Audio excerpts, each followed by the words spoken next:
నేను ఇదే సందర్భంలో పవన్ కళ్యాణ్ గారిని కూడా అడగాలనుకుంటున్నాను. కాపు సామాజిక వర్గంలో నేను పుట్టినందుకు చాలా గర్వపడుతున్నాను.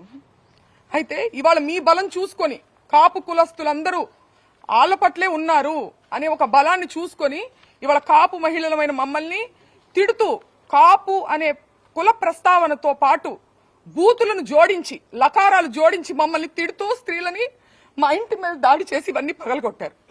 దీనికి పవన్ కళ్యాణ్ గారి బలము అడ్వాంటేజ్ గా తీసుకున్నారు వాళ్ళు. కాబట్టి పవన్ కళ్యాణ్ గారు బాధ్యత వహించి దీన్ని ఖండించాలి. తల్లులందరికీ ఉన్నారండి. రాంబాబు గారు తల్లిని మీరు ఎప్పుడైనా చూడొచ్చు. ఆయన ఎప్పుడు ఒక బార్డర్ క్రాస్ చేసి అసభ్య పదజాలంతో ఏది మాట్లాడరు. మాట్లాడినప్పుడు క్షమాపణ చెప్తారు, లేదంటే నేను అలా ఉండాల్సింది కాదని కూడా చెప్పారు. మీ తల్లిని అన్నది ఎవరు? పవన్ కళ్యాణ్ గారు. తల్లులనే సాంప్రదాయం ఎక్కడుంది? ఎక్కడుందో మీ మనసుకు తెలుసు. పురంధేశ్వర్ గారు మాట్లాడుతూ చంద్రబాబు నాయుడు గారి తల్లిని అన్నారని చెప్పి ఆవిడ అన్నారు. నేను చూశాను ఆ వీడియో. నేను ఒక మహిళగా అడుగుతున్నాను, చంద్రబాబు నాయుడు గారు జగన్ గారిని మీ పుట్టుకే తప్పుడు పుట్టుక అని అన్నారు. ఇందులో జగన్ గారి తల్లిని అన్నట్టు కాదా? దీని గురించి ఆవిడ అభిప్రాయాన్ని చెప్పాలి. దీన్ని కూడా ఆవిడ ఖండించాలి కదా.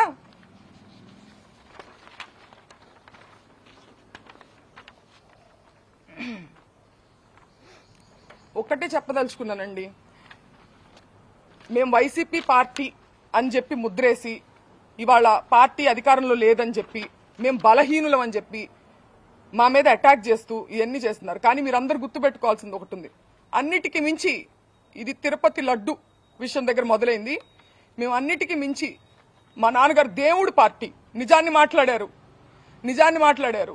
దాన్ని డైవర్ట్ చేసేదానికి ఆయన క్షమాపణ చెప్పినప్పటికీ కూడా ఇటువంటి దాడులు చేసి భయపెట్టి ఆయన దేనికి భయపడరు కాబట్టి ఇంట్లో స్త్రీల మీదకెళ్తే ఆయన భయపడతారనే ఒక చీప్ టాక్టిక్ ని ప్రదర్శించి ఇవాళ